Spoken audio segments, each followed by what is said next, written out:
본 방송에서 제공하는 투자 정보는 투자 판단에 대한 조언입니다. 방송에서 제공하는 주식의 가치, 가격 상승 및 가격 하락에 대해서는 방송사에서 보장하지 않습니다.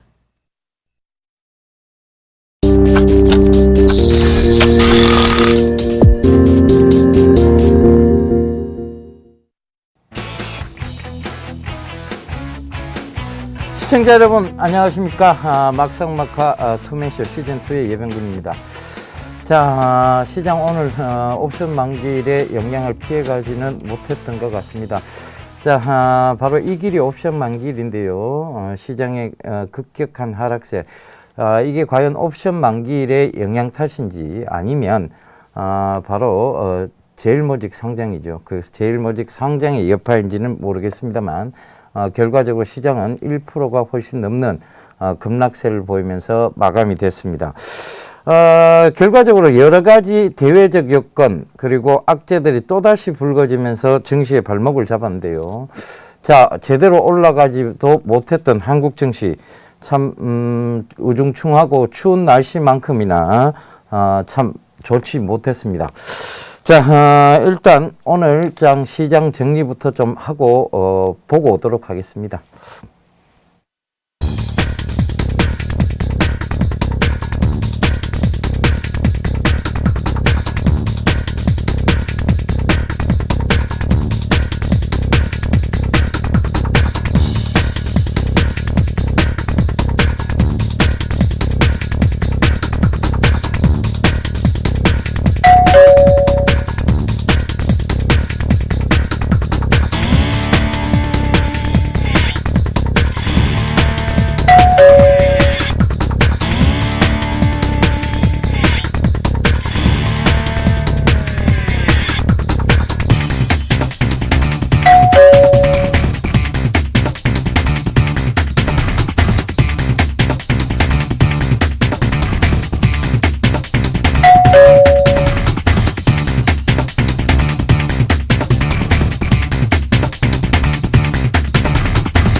예, 짧게 오늘 시장을 좀 보고 왔는데요. 자, 제일모직 청약 열풍이 좀 강하다는 것, 오전 경쟁률이 16대 1이라는 그 기사가 좀 눈에 띄고요. 자, 그리고 유럽 중국발 악재에 1950선을 내주고 하락 마감을 했습니다. 그러니까 1945선에서 이제 종가가 형성이 됐는데요. 결과적으로 보면 지금 별로 제대로 오른 것도 없이 자꾸 대외적 여건에 의해서 발목이 지금 자꾸 잡히고 있습니다. 근데 이게 대외적 여건인지 과연 이게 제일모직 상장의 효과인지는 모르겠습니다. 일단 자금적인 부분에서 좀 많이 빠졌다는 것, 그걸 좀 참고해 보시면 좋을 것 같은데요. 일단은 그래도 종목 장세는 조금 이어지고 있는 듯 합니다. 여전히 사물 인터넷 관련주들이 좀 강세를 보이고 있고요. 차이나 디스카운트 관련주들 강세를 여전히 보이고 있습니다. 그리고 국제 유가 하락과 더불어서 대한항공, 아시아나항공 등이 좀 강세를 여전히 유가 하락주들이라고 불리죠. 이런 관련주들이 지금 강세를 보이고 있다는 점도 참고를 좀 해보셨으면 좋겠습니다. 자, 막상막하 투맨쇼, 이제 새로운 멘토님들 모시고 이제 오늘 또 본격적으로 시작해 보도록 하겠습니다. 자, 오늘 두 분 나와주셨습니다. 장대진 멘토님하고 정재웅 멘토님 나와주셨는데요. 인사 나눠보도록 하겠습니다. 안녕하세요. 예, 안녕하십니까. 예, 안녕하세요. 자, 두 분 다 오늘 처음이세요. 네, 그래서 그렇습니다. 네. 각오를 좀 들어봐야 될 것 같습니다. 네. 정재웅 멘토님부터 좀.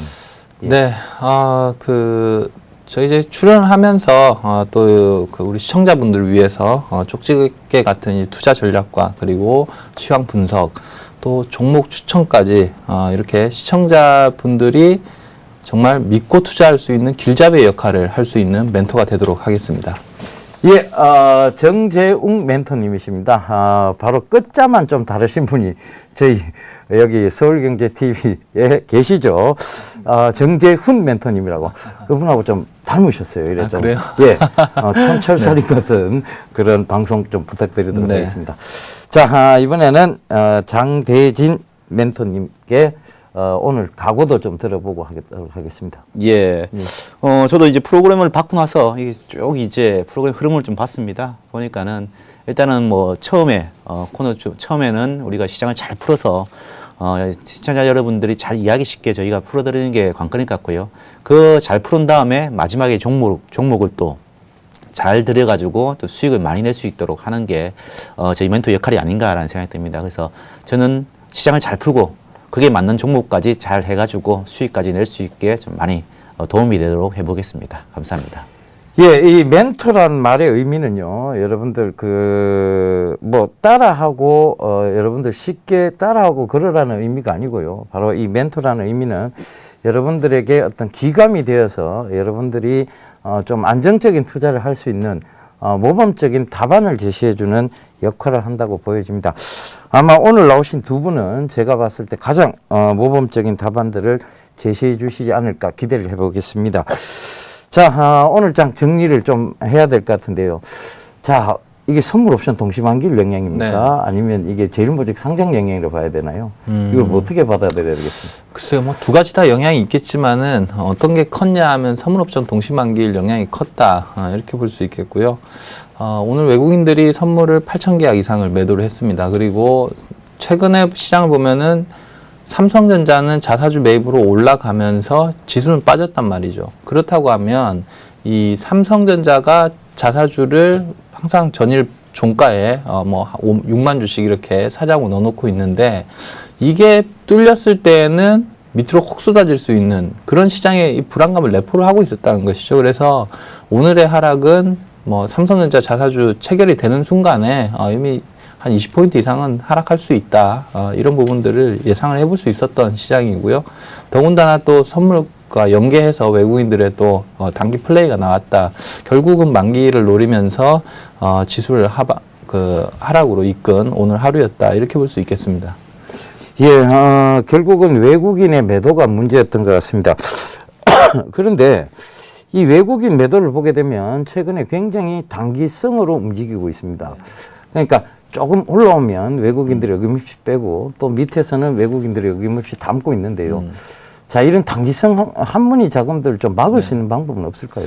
막을 수 있는 방법은 우리나라 시장이 강세로 시장이 주도주가 될 수 있는, 그러니까 글로벌 주도 시장이 된다고 하면은 얘기가 틀려질 겁니다. 그러니까 그런 거죠. 지금 우리나라 시장이 글로벌 시장 대비 약세거든요. 약세다 보니까 세계 증시에 투자하는 투자가들이 아무래도 우리도 주식 보면은 강하게 올라가는 게 더 가는 경우가 많고 약한 것들은 먼저 빠지는 경우가 많단 말이죠. 그렇기 때문에 외국인 입장이 똑같은 거죠. 한국 증시에 약하고 하다 보니까 유동성은 풍부하다. 그렇다고 하면 안 되는 시장에서 굳이 길게 잡고 가고 그렇게 안 하는 포지션을 취하고 있는 것이 당연하다는 것이죠. 그런 부분을 막을 거면은 우리나라 시장이 그러니까 미국이라든 일본이라든 그들 시장보다 강하다고 하면 외국인들은 배팅을 세게 할 겁니다. 세게 할 건데 지금 시장은 국내 시장은 그렇지 않기 때문에 외국인들이 단기 플레이가 또 많다. 그리고 단기성 자금들이 국내 시장에 많이 왔다 갔다 하는 거는 유동성이 좀 많다는 거죠. 유동성이 그래도 다른 신흥국 시장 대비해서는 풍부하기 때문에 이렇게 캐시아웃을 바로바로 할 수 있기 때문에 국내 증시에서 또 한머니들이 다른 나라 시장보다는 다른 신흥 시장보다는 또 유입이 많은 것도 사실입니다. 예, 장대진 멘토님. 지금 방금 정재웅 멘토님께서는 국내 시장이 좀 취약하다 이런 얘기를 해주셨거든요. 국내 시장이 취약하다 보니까 이런 단기성 한머니 자금들도 왔다 갔다 하고 그렇다면 이 단기성 한머니 자금들이 언제까지 이런 좀 모습들을 보일 건지 그리고 이게 너무 이 파생 상품을 가지고 현물을 흔든다는 생각을 이렇게 떨쳐버릴 수가 없거든요. 이 부분에 대해서 좀 얘기를 해 주시죠. 그렇죠. 사실 우리나라가 하드웨어적인 부분, 뭐랄까 자원이 만약에 풍부하다고 하면은 기초 체력이 상당히 풍부하다고 하면은 과연 외국인들이 그렇게 흔들 수 있을까라는 걸 생각해 봐야 되거든요. 근데 사실 우리나라는 자원이 부족한 나라지 않습니까? 그리고 환율이라든지 그런 외생 변수들에 대해 가지고 상당히 많이 외풍을 타는 그런 나라의 구조를 가지고 있습니다. 그러다 보니까 이제 이런 할머니들이 이렇게 흔들 수 있는 그런 구조가 되는 거고요. 특히 우리나라가 자본 자유화를 또 하면서 그리고 이제 외국인 자본들이 이제 왔다 갔다 하기가 쉽고 그리고 시장도 크기 때문에 쉽게 이제 되기 때문에 이런 게 아닌가라는 그런 생각이 들고요. 그리고 오늘 어떻게 보면 하락 자체가 어떻게 보면 좀 의도된 하락이다라는 생각을 좀 합니다. 제가 화면을 한번 보여드릴게요. 지금 이제 내일이면은 사실 선물 옵션 만기일입니다. 이 화면에서 보시면 이제 외국인들의 포지션인데요. 만기일과 관련해 가지고 아래쪽으로 크게 빠지면 수익이 증대되고 위쪽으로 크게 올라가면은 수익이 증대되는 그런 모양. 그러니까 선물을 매도 치놓고 그리고 옵션을 매수하고 그리고 콜 옵션을 매수하고 풋 옵션을 매수하는 그런 형태. 한쪽 방향으로 크게 움직이면은 수익이 크게 나는 그런 구조가 같단 말입니다. 이게 하루 이틀 된 이야기가 아니고 한 달 전부터 이런 식으로 이제 포지션 잡고 들어갔습니다. 그리고 이제 최근 들어서의 어떤 움직임들을 보시면은 이 삼성전자가 핵심 티였죠. 삼성전자가 11월 27일부터 해가지고요. 자사주 2조 원을 매수하게 됩니다. 근데 매수하는 방식을 보시면은 아시겠지만은 아침에 동시효과 때, 보합에다가 6만 주 가량을 이제 자사주 신청합니다. 그리고 난 다음에 주가가 올라가면 안 사지겠죠. 그런 식으로 됐는데 지금 27일부터 해가지고 자사주 신청 수량이 4만 1,000주를 신청했는데 그날 체결이 한 개도 안 됐고요. 그리고 그날 6만 3천이 올랐고요. 이런 식으로 이제 매수 체결이 안 되고 주가가 직접 올라가다가 오늘 같은 날 아침에 66,111주를 대놨었는데 한 방에 깨버리면서 밑으로 내려버린 거죠. 그러면서 이 외국인들의 어떤 포지션의 그 일별 포지션을 보면은 사실 외국인들은 지금 며칠 전부터 해서 그 선물을 매도를 하면서 아랫방향 가고 있었다는 거죠. 그래서 오늘 의도적으로 그 시장을 내리면서 주가를 자기가 선물 옵션 만기 때 극대화의 수익을 내기 위해서 이렇게 의도적으로 뺐다라고 볼 수가 있는 거죠. 그래서 삼성전자하고 연계를 해가지고 지금 내일까지 주가를 좀 하락시켜서 이익을 극대화하려는 그런 움직임이 보였다라고 볼 수가 있을 겁니다. 예. 그러니까 일단은 의도된 계산 하에서 움직였다. 이렇게 받아들이시는 그렇죠. 거군요. 맞습니다. 자, 그렇습니다. 이게 그 외국인들의 포지션에 따라 의도된 채로 움직여진다는 게 참 어떻게 보면 참 서글픈 일인데요. 자, 그러면 지금 선물 옵션 동시 만기일 때는 하락을 한다고 말씀을 해주셨고, 자, 그러면 정정 멘토님께 네. 여쭤보겠습니다. 선물 옵션 동시 만기일 내일 영향이 있을까요? 아무래도 큰 영향, 그러니까 오늘 같이 일단 글로벌 시장 오늘 봐야 되겠죠. 오늘 글로벌 시장을 봐야 될 것이고, 근데 아까 보니까 유럽장은 좀 플러스 출발을 했습니다. 플러스 출발하는 것 같고, 지금은 제가 체크를 못 해봤는데 어쨌든 장 초반에 플러스 출발했고, 미국 증시가 반등을 한다. 이렇게 되면 내일 국내 그 시장에서 지수와 하락폭은 제한이 되겠죠. 그런데 오늘 같은 경우처럼 미국 시장 빠지고 유럽 시장 한 2, 3%씩 빠져버린다. 이러면 내일도 한 2, 30포인트 맞을 수 있다. 이렇게 가야 되는 것이고요. 다만 글로벌 시장이 급등을 했다. 그래도 우리나라 시장은 내일 약합니다.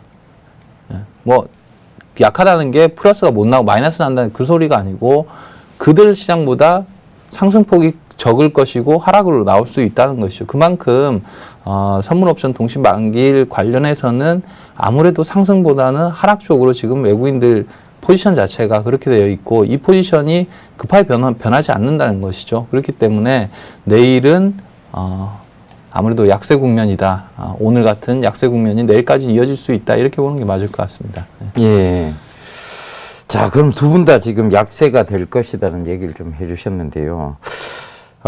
일단은 지금 시장의 방향성들은 크게 일정하게 흘러가지는 않는 것 같습니다. 방향성이라는 것이 하락 쪽이라든가 상승 쪽이라든가 뚜렷한 방향성들을 가지고 움직이는 것이 아니라 어김없이 구간별로 나타나는 비정상적인 구간이 많다는 얘기죠. 그러니까 정상적인 장은 아니라고 보여지는데요. 이 선물 옵션 동시 만기일 이런 것이 결과적으로 외국인들의 방향성을 자꾸 그 방향성을 두고 현물을 흔드는, 그래서 결국 그들은 이익을 극대화하고 있는데 개인 투자자분들이나 기관 투자자들은 갈팡질팡하고 있다는 얘기죠. 자, 이런 단기성 외국계 한문위 자금에 대해서 과세하는 방안이 있습니다. 바로 제임스 토빈이라는 학자가 만들어낸 토빈 텍스라는 것이 있는데요. 자, 한국형 토빈세 이거 도입 좀 해야 되지 않을까요? 그게 도입되면은 아마도 외국인들의 어떤 이 시장을 흔드는 그런 영향들은 줄어들 수가 있습니다. 그렇지만은 어떻게 보면은 이 거래가 상당히 줄어가지고 결론적으로는 뭐 우리가 전체적인 어떤 시장 파이가 줄어들기 때문에 전체적인 어떤 뭐 영향을 봐서는 손해가 되지 않을까라는 그런 생각을 가지고 있고요. 그리고 그게 바로 도입돼 가지고 뭐 바로 한다기보다는 차근차근씩 조금씩 도입되는 게 그런 방안이 맞겠죠. 그래서 제 생각에는 그런 게 도입되더라고 하더라도 급하게 도입되는 것보다는 천천히 도입되는 게 맞을 것 같고요. 뭐 개인적으로는 뭐 저는 이 자본의 어떤 자유와 뭐 그런 걸 추구를 하기 때문에 그것보다는 오히려 다른 방안을 생각하는 게 낫지 않을까라고 생각합니다. 예, 시장의 자율성에 좀 맡겨둬야 된다. 이런 말씀을 해주셨습니다.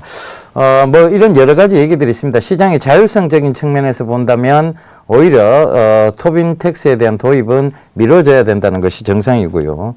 아니다. 시장의 건전성을 확보해 가는 차원에서라면 점진적인 도입이 필요하다는 얘기들도 많이 있습니다.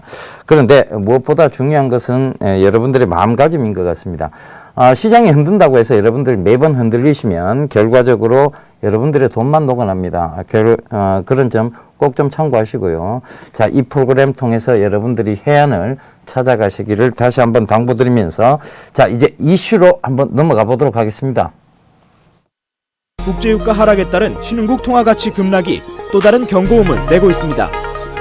디플레이션 가능성이 점쳐지는 유럽, 일본, 중국 등의 경기가 이른 시일 내 살아나지 않으면 글로벌 경제가 저유가의 덫에 빠질 수 있다는 지적이 일고 있습니다.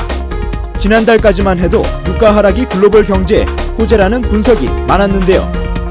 유가가 떨어지면 공장 운영이나 항공기 운항 등에 필요한 유류비와 자동차 운전자의 기름값 부담이 줄어들어 소비가 늘 수 있다는 것이었는데요. 하지만 석유 수출국 기구 회원국 간 분열과 글로벌 경제 둔화 전망으로 유가 하락세가 가팔라지자 부정적 여파에 대한 우려가 다시 고개를 들기 시작했습니다. 여기에 베네수엘라와 나이지리아 등 돈줄이 말라가는 산유국들의 국가부도 우려까지 나오고 있는 상황입니다. 반년 새 40%나 추락한 국제유가. 결국 디플레이션을 초래하는 악순환이 이어지고 마는 걸까요? 저유가의 역풍 속 향후 투자 전략은 어떻게 세워야 할지 잠시 후 막상막하 투맨쇼 멘토들의 숨겨진 전략이 공개됩니다.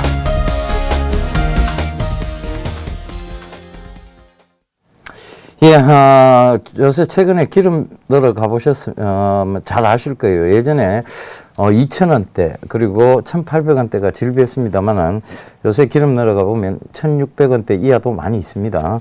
그래서 저같이 좀 차를 장기적으로 좀 길게 장기 운행을 하는 사람들은 기름값이 떨어지니까 좋기는 한데요.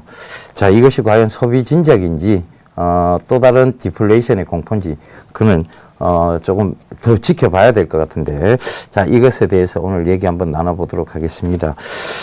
자, 디플레이션 공포 이 얘기가 지금 계속 나오고 있는데요. 자, 지금 전체적으로 보면 이런 유가 하락이라는 것이 결과적으로 셰일가스라든가 이런 것들을 막기 위한 어떤 하나의 의도된 계산이 아닌가 저는 그렇게 보여졌거든요. 네. 그런데 이 미국 오바마 대통령이 지금 셰일가스를 그러니까 재임 기간 내에 꼭 하겠다라고 했더니 이 오페크에서 그렇게 못하도록 만든다는 의도적 계산 이런 게 아닌가 보여지는데 그들도 그들 내부에 지금 어떤 분란이 좀 일어나고 있습니다. 자, 이건 또 의도된 계산도 아닌 것 같고요. 네. 이걸 자 어떻게 좀 해석을 해야 될지 오늘 좀 얘기를 좀 해주시죠. 글쎄요, 뭐 의도됐다 이렇게 본다고 하면 뭐 한도 끝도 없을 것 같습니다. 실질적으로 뭐 그럴 가능성, 개연성이 뭐 아주 없는 건 아니겠지만은 뭐 그런 건 너무 비약한 논리일 수 있는 것이고 그 논리로 본다고 하면 뭐 미국이 지금 유가 하락하는 거를 용인을 했다 이렇게도 볼 수 있는 거고 용인한 이유는 러시아가 말을 잘 안 들어서 뭐 이렇게도 비약할 수 있는 거니까요. 그러니까 그렇게 뭐 정치 논리 이렇게 풀기보다는 있는 사실을 보시는 게 좋을 것 같다는 생각이 들고요. 유가가 하락을 하든 상승을 하든 모두 부담입니다. 모두 부담이고 환율도 마찬가지죠. 환율이 올라도 문제, 내려도 문제 아니겠습니까? 마찬가지로 유가도 올라도 문제, 내려도 문제인데 그것은 이제 최근에 문제되는 것은 유가 하락폭이 너무 가파르다는 것이죠. 그렇기 때문에 문제가 되는 것이고요. 그 문제가 되는 것은 이 유가의 가파른 하락으로 인해서 산유국들, 특히 이제 뭐 재정이 취약한 산유국들이 디폴트가 나올 수 있는 우려감이 생긴다. 급락을 하니까 그런 거죠. 그런 우려감도 시장에서 나오고 있는 것이고, 유가가 하락한 가장 큰 이유는 공급이 많아졌고 수요는 제자리더라. 이것이 이제 수요 공급 논리로 푸는 것이 가장 맞을 것 같고요. 유가의 공급은 지금 뭐 셰일가스 말씀하셨지만은 셰일가스도 지금 개발이 됐고, 그리고 공급은 점점 많아지고 있는 상황인데 글로벌 경기가 저성장으로 가다 보니까 수요는 한정돼 있어요. 그러니까 결국 공급이 많아지면서 유가가 지금 급락을 하고 있는 것이고, 유가의 하락을 오펙에서 어떻게 볼 것이냐. 지금 뭐 사우디 쪽이 가장 오펙에서 큰 힘이 있다고 본다고 하면 사우디 쪽은 60에서 65불 정도면은 감당할 수 있다. 뭐 이렇게 지금 발표를 하고 있는 것이고, 그렇게 된다고 하면은 유가의 급락 부분들은 뭐 상당히 지금 완화될 수 있겠지만은 약세군 기조는 상당 부분 이어질 수 있다. 결국은 수요가 늘어나야지 이것이 해결될 것인데, 수요가 늘어날 조짐은 글로벌 경기 회복 속도가 빨라져야 된다는 것이죠. 미국은 빨라지고 있지만 유럽, 일본, 뭐 지금 미국을 제외하고는 다들 안 좋은 상황이니까 그들의 속도가 빨라지기 전까지는 유가의 뭐 큰 폭의 상승은 기대하기 어렵다, 이렇게 보고 있습니다. 예, 유가라는 것이 아무래도 기조가 있습니다. 전체적으로 보면 WTI라든가 이런 전체 WTI가 또 수출을 하면서 유가 하락을 더 부추긴 요인도 있는데요. 자, 장대진 멘토님, 예. 이 지금 유가가 그럼 이렇게 유가가 지금 계속 하락을 하고 있습니다. 기조는 이어가고 있고, 그럼 이게 지금 우리나라의 증시에 어떤 영향을 미칠 것인지, 예. 이런 부분들 좀 상세하게 얘기를 좀 해주시죠. 그렇죠. 유가가 내려간다라고 하면은 분석 자료들 보면은 유가 내려가면은 뭐 소비가 증가된다라는 이야기. 금방 예병근 멘토님께서도 이야기하듯이 차 운영만 하시니까는 남는 그 기름값 절약한 걸 다른 데 소비를 넘겨야 된다라고 이야기를 하지만은 실제적으로는 경기가 얼마나 살아나냐는 그거는 별개의 좀 문제라고 생각하고 있습니다. 그리고 이제 유가가 내려가면은 어제 선진국 경제는 좋아진다. 그래서 유가가 30% 떨어지면은 선진국 경제는 0.8% 더 성장한다라는 그런 분석 자료까지 나오고 있는데요. 사실 그 효과는 시장이 좋을 때, 경제가 활성화될 때가 그 문제인 것 같고요. 실제로는 이 자본주의의 핵심은 사실 인플레이션이거든요. 아시다시피 100원짜리를 10% 남겨서 팔면 10원이 남습니다. 그렇지만은 150원이 됐을 때는 10% 남기면 15원이 남거든요. 그게 핵심은 인플레이션인데, 이 기초 원자재 가격이 하락을 함으로 인해 제일 중요한 게 이제 기초 원자재 중에서도 유가인데, 기름인데, 그게 하락으로 인해 가지고 모든 상품 가격들이 하락함으로 인해 가지고 어떻게 보면은 디플레이션이 된다는 이야기죠. 그러면은 아까 조금 전에 이야기 드렸다시피 뭐 100원에 팔아서 10% 남겨서 뭐 10원 남기는데 뭐 90원이 되면은 9원밖에 못 남기지 않습니까? 그만큼 이익 수준이 줄어드는 거예요. 물론 뭐 초창기에는 제품 가격을 빨리 안 내렸기 때문에 이익이 커질 수 있지만은 결론적으로는 추세적으로는 제품 가격이 내려갈 수밖에 없는 그런 구조거든요. 그래서 디플레이션에 대한 어떤 공포를 초래할 수 있고요. 이로 인해 가지고 경제가 어떻게 보면은 이 확장을 해야 되는데 축소될 수가 있다라는 거죠. 그런 면에서 본다고 하면은 이 유가 하락 자체가 그렇게 크게 긍정적이지 않다라는 생각이 들고요. 그리고 우리나라 같은 경우는 사실 제가 서두에도 이야기 드렸다시피 우리나라가 자원이 없는 나라입니다. 그러다 보니까는 이제 해외 수출도 해야 되고, 그리고 이 산유국들이 굉장히 호황이 있을 때, 이 오일머니들이 이제 투자를 하면서 이 건설 쪽에 굉장히 붐이 일었단 말입니다. 그런 부분들이 또 우리나라에는 또 안 좋은 부분으로 다가갈 수 있습니다. 그리고 지금 유가가 한 100불 됐을 때는 이거 플랜트를 짓고 뭐 건물을 세워가지고 이 산유국에서 그렇게 해가지고 하면은 이게 수익성이 되겠다고 했는데 갑자기 유가가 떨어지니까는 거기서 이제 어떤 대금 결제에 차질이 생길 수 있고, 그런 면에서 우리나라가 중동에 진출한 이 산유국들에 진출한 이제 건설업체들이 좀 이제 매출이 좀 줄어들 수 있는 그런 가능성도 있습니다. 그리고 또한 이 대체 에너지, 사실 유가가 높으면은 뭐 셰일가스라든지 태양광이라든지 풍력 같은 대체 에너지들이 활발하게 이 개발이 되면서 거기에 대한 어떤 이 산업들이 하나 또 생기는 거죠. 그럼으로 인해 가지고 또 다른 어떤 창출을 할 수 있는 부분들인데 그 부분마저도 타격이 있다라는 거죠. 그래서 유가 과연 이제 많이 내렸는데 좋은 점만 볼 수만 없고 오히려 저는 뭐 나중에는 악재 쪽으로 봐야 되지 않겠나라고 생각하고 있습니다. 예, 유가 하락이 긍정적이지 않다. 악재 쪽으로 받아들여야 된다. 이렇게 말씀을 해주셨는데요. 자, 그럼 악재 쪽으로 받아들인다면 특히 유가 하락 시에 조금 안 좋은 섹터들이 있을 것 같은데요. 그렇죠. 좀 짚어주시죠. 이번에 뭐 대형 건설주들 뭐 아시다시피 이제 중동에 뭐 오일머니 그 수익을 내려고 많이 갔었는데 이 대형 건설주들이 많이 지금 내리고 있습니다. 그런 부분으로는 건설 쪽 뭐 주로 이제 해외 쪽에서 이제 하는 건설업체들은 좀 안 좋을 수가 있고요. 그리고 또 직격탄을 맞는 게 또 화학주들 그리고 정유주도 지금 당장은 뭐 유가가 내렸으니까는 제품 가격을 안 내린 만큼을 이제 마진을 더 크게 갈 수 있지만 결국에 또 제품 가격 내려야 되거든요. 그러면은 이제 오히려 그 마진 폭이 줄어들 수 있다는 거죠. 그리고 화학 제품도 마찬가지로 이 기름을 뭐 화학 제품 만들 때 유가를 기본으로 해가지고 원재를 사용하기 때문에 어차피 제품 가격이 내려야 되거든요.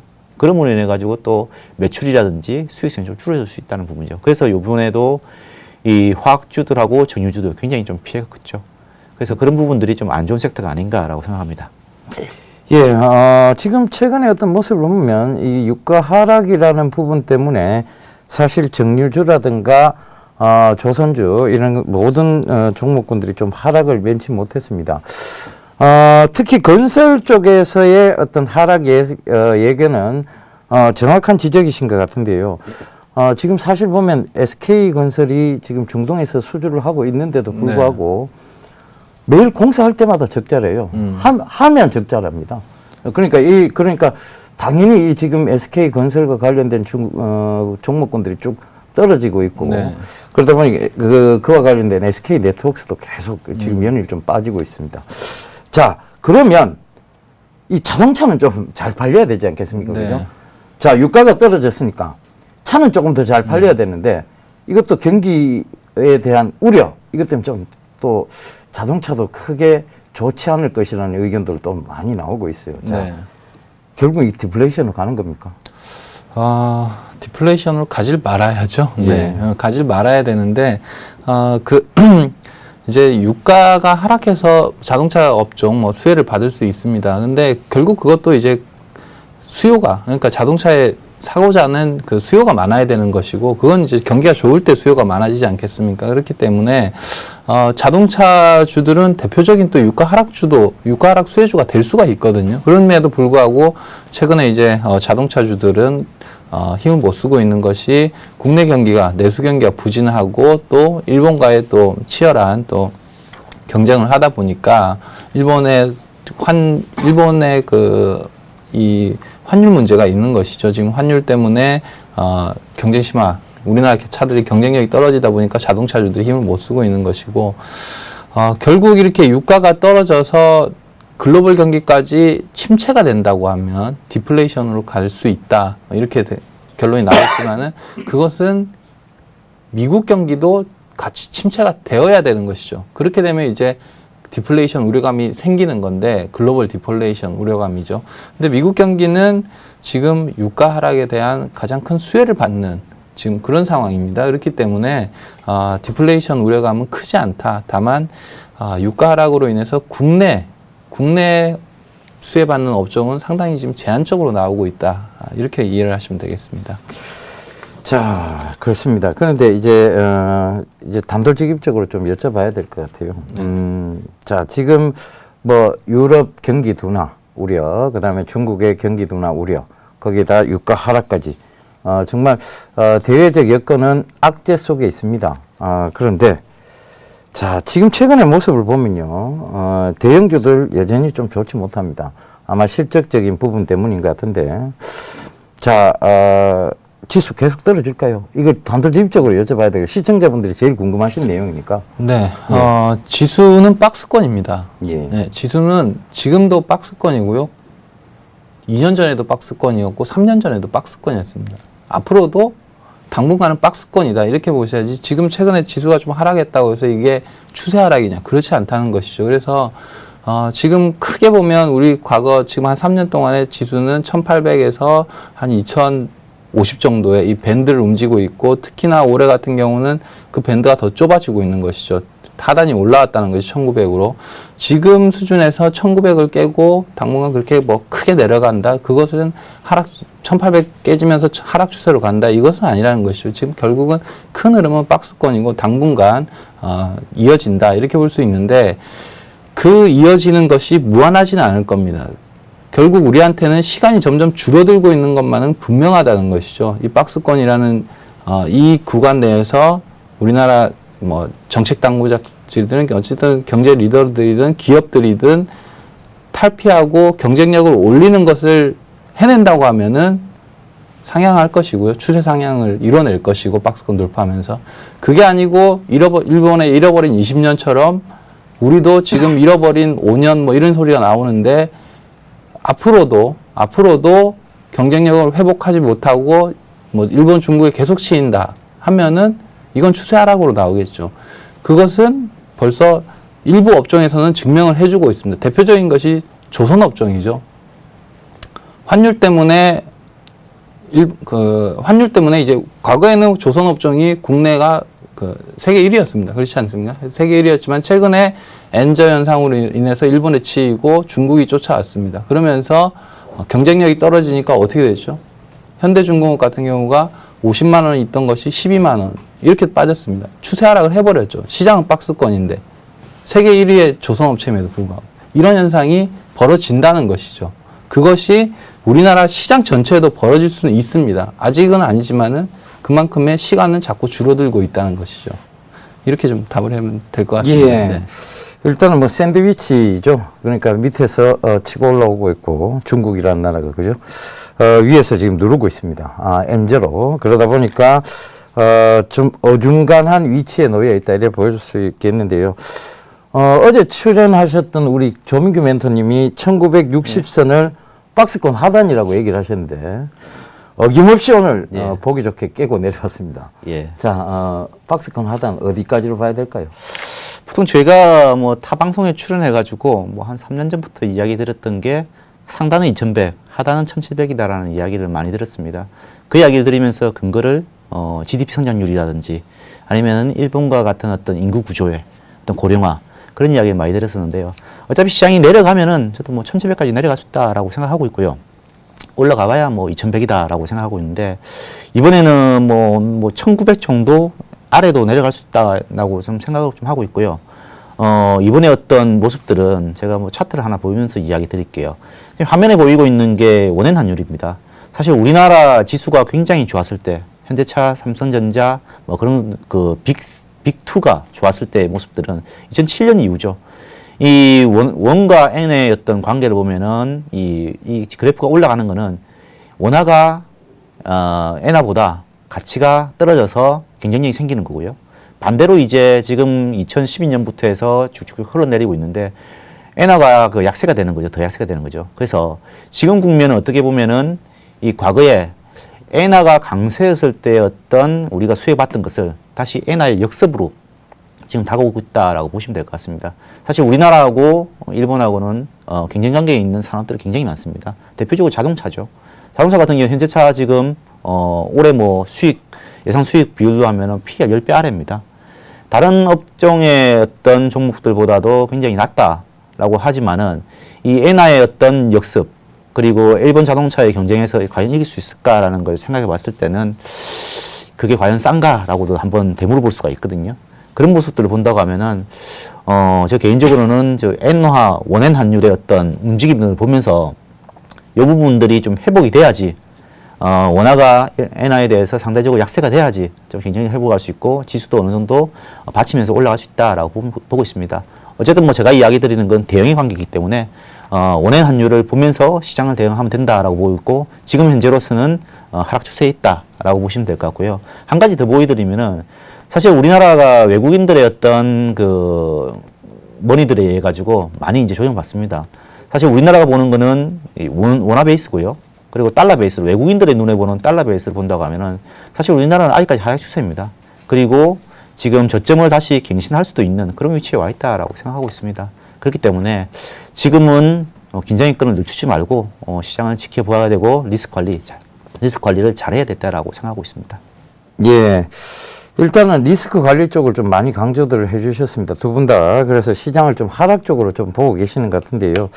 자, 요 얘기 잘 참고하셔서 여러분들께서 잘 대응하시면 되겠습니다. 뭐 하락이라고 해서 급격한 하락이라든가 이런 부분에 대해서는 여러분들 뭐 그렇게 생각은 안 하셨으면 좋겠습니다. 일단은 대외적 여건들이 일단은 글로벌 공조화 체제로 가고 있어서 크게 어려운 장이 될 것은 아니라는 예상도 많이 나오고 있으니까요. 참고들 하셨으면 좋겠습니다. 자, 이제 본격적으로 두 분의 종목들 한번 들어봐야 될 것 같습니다. 자, 막상막하 투맨쇼의 진미죠, 그죠? 자, 두 분 종목 좀 보고 가도록 하겠습니다.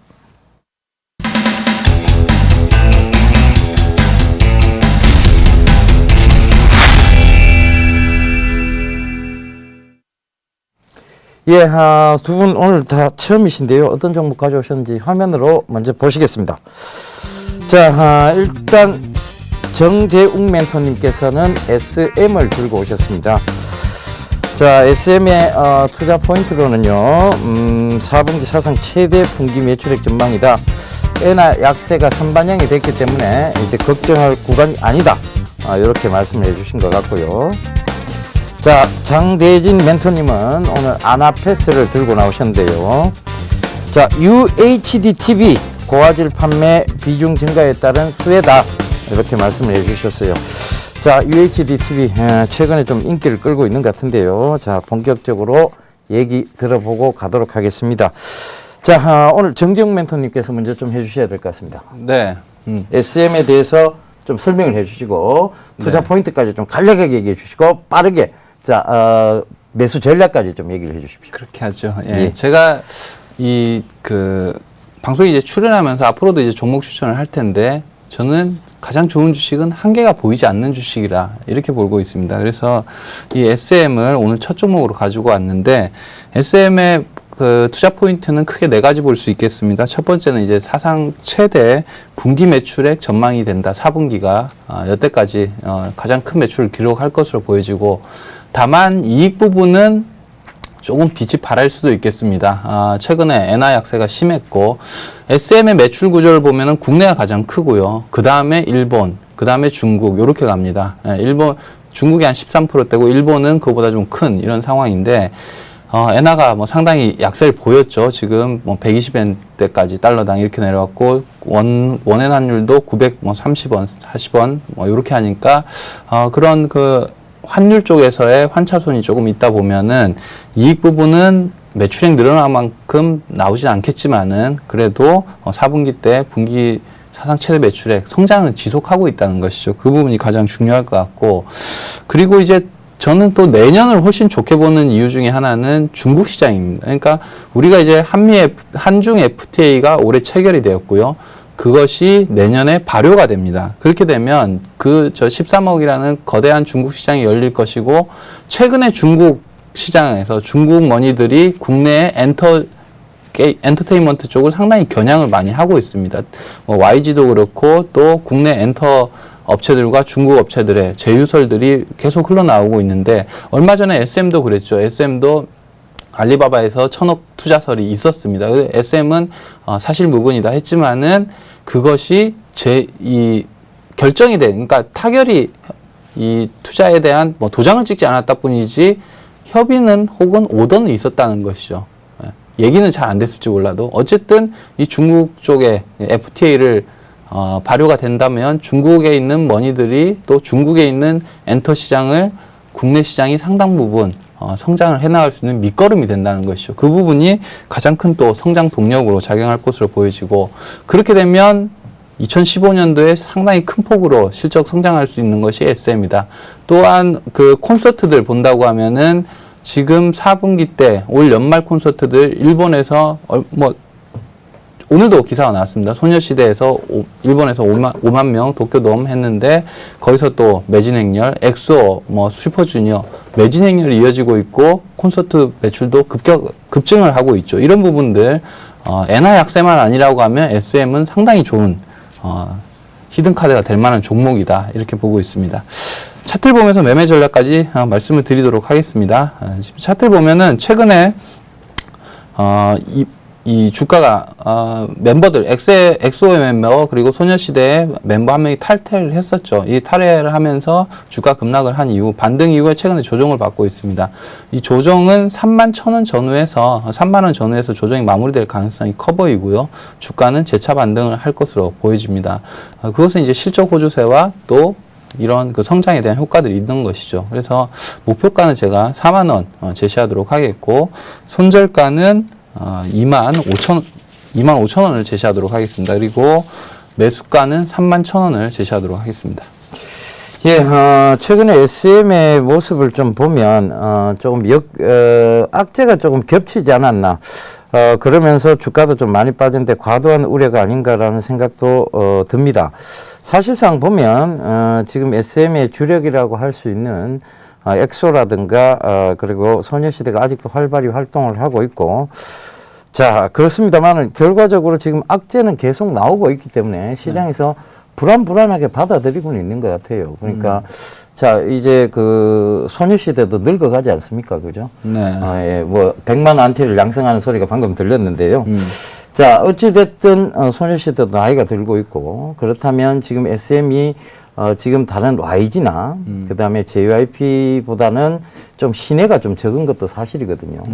예, 그런 측면에서, 자, 이거 쉽게 올라올 것 같지는 않은데요. 이 부분에 대한 답변을 좀 해 주시죠. 먼저 이제 그 멘토님이 너무 좀 위험하신 발언을 하지 않았나, 네, 그렇게 생각이 되는데, 일단은 그 멤버들의 이탈은 큰 문제가 되지 않습니다. 그것은 바로 사실들이 증명을 해주는데요. 동방신기가 있죠, 그죠? 동방신기 멤버가 원래 5명이었죠. 5명이었는데 어떻습니까? 지금 2명으로 운영이 되고 있습니다. 그런데 콘서트나 하면은 매진 행렬이 이어져요. 5명 중에 주력 멤버가 3명이 나갔는데도 유지가 된다는 것이죠. 그러면은 소녀시대에 9명 중에 1명이 빠졌습니다. 예. 엑소는 12명 중에 1-2명이 빠졌어요. 그룹의 전체적으로 운영하는 데는 지장이 없다는 것이죠. 그렇게 보면은 이 멤버 이탈로 해서 주가가 무슨 뭐 한 30%, 50%씩 빠지는 것은 너무 과민 반응이다. 이렇게 볼 수 있는 것이고, 그리고 신예들은 SM이 국내에서 제일 잘하는 분야가 바로 이 아카데미 쪽이죠.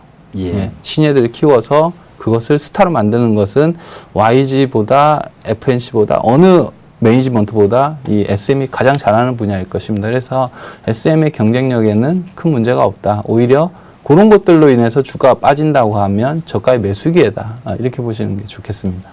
예, 자신감 있는 설명 잘 들었습니다. 자, 이 SM은 아카데미를 가지고 있습니다. 자, 맞습니다. 그러다 보니까 신예에 대한 부분 걱정 없다. 이렇게 말씀을 해주셨습니다.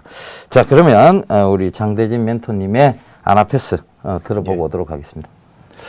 예, 아나페스는 뭐 아시는 분은 아시는데 모르시는 분은 모르시니까 제가 이야기 좀 드리겠는데요. 비메모리 주문형 반도체를 생산하는 업체인데요. 티콘이라고 해가지고 이게 LCD라든지 그 OLED 디스플레이에 그 패널에 영상을 이렇게 표시될 수 하는 데이터를 이렇게 주고받는 어떤 장치입니다. 그래서 어떻게 보면 핵심 부품이라고 볼 수가 있는데 이 업체 같은 경우에는 지금 삼성전자에 지금 납품을 하고 있고요. 대부분의 매출이 지금 티콘에서 일어나고 있습니다. 삼성전자에 납품한다는 것은 그러면 글로벌 브랜드에 납품한다는 것은 어떻게 보면 안정적인 매출을 실현할 수 있고 안정적으로 이익을 가져올 수 있다라는 그런 부분들이 장점이고요.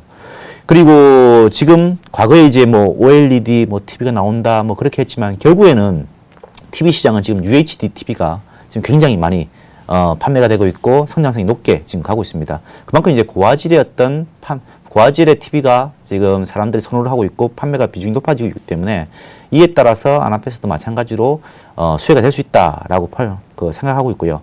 그리고 이 회사의 실적이 조금 안 좋았던 건 사실 자회사의 어떤 문제가 좀 있었습니다. 이 자회사 GCT 반도체라는 업체를 인수를 했었는데요. 2014년 4월 달에 인수를 했었는데 이 회사가 어떤 회사냐? 포지용 그 통신칩을 설계하는 팹리스 회사입니다. 근데 이 포지에 대해서 이제 통신시장에서 좀 늦게 대응을 하다 보니까는 그에 따라서 영업 손실이 좀 났고요. 그에 따라서 지분부 손실이 좀 발생을 하면서 이 아나페스의 어떤 실적이 조금 주춤거리는 그런 모습을 보였습니다. 그렇지만은 올해 그 4분기부터 해서는 점진적으로 이제 개선되는 모습을 보일 거다라는 예상들이 있고요.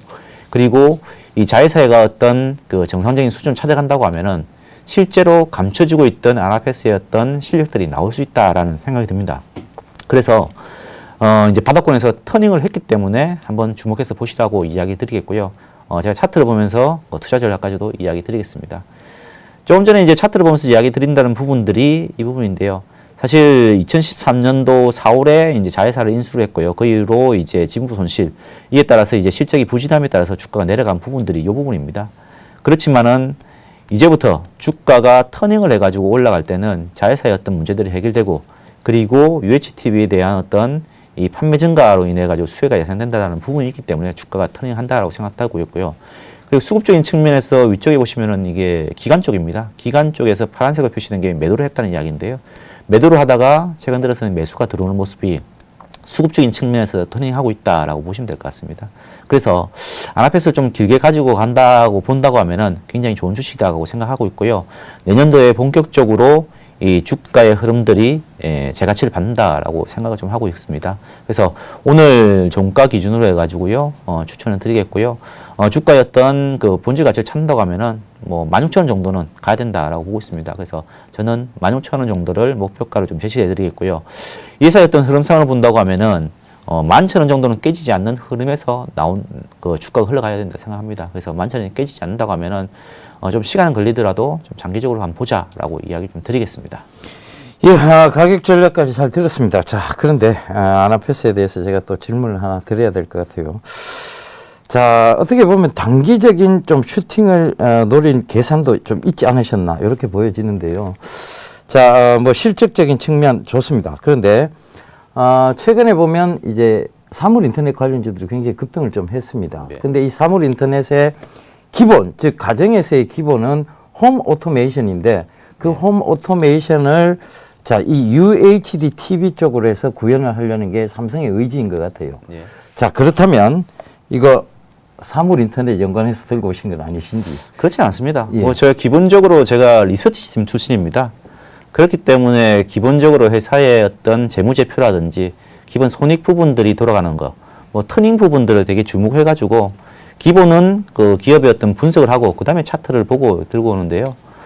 그런 부분을 본다고 하면 저는 뭐 사물 인터넷에 그 연관해서 들고 오기보다는 회사가 좋아지고 이익이 터닝이 되기 때문에 제가 들고 왔습니다. 그래서 단기로 보시지 말고 제가 이야기 드렸다시피 중장기로 한번 보시라는 이야기를 드리는 겁니다.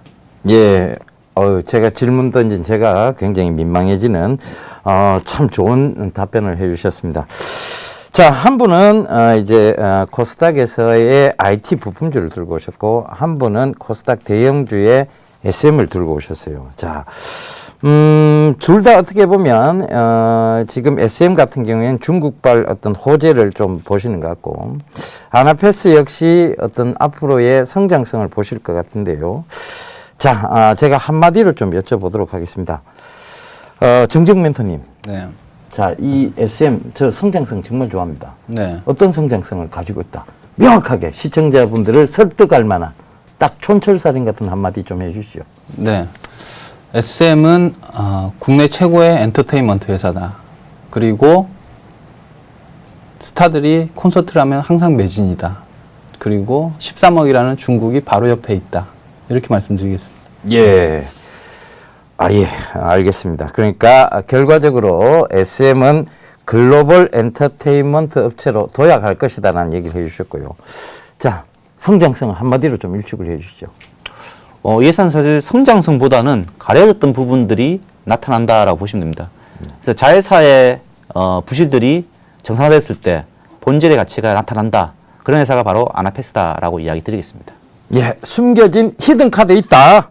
자, 종목 추천 히든카드 하시면서 숨겨진 히든카드 있다. 이 얘기해 주셨습니다.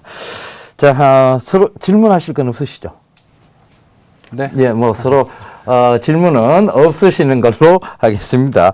자, 둘 다 너무나 좀 좋은 기업들입니다. 여러분들 가격 전략 잘 참고하시면서 매매 대응 전략도 세워가시면 되겠습니다. 실력 있는 두 분하고 이렇게 대화를 하다 보니 어느새 마칠 시간이 다가왔네요. 자, 저희는 내일 다시 인사드릴 거 약속드리면서 이만 물러가도록 하겠습니다. 지금까지 시청해 주셔서 대단히 감사합니다.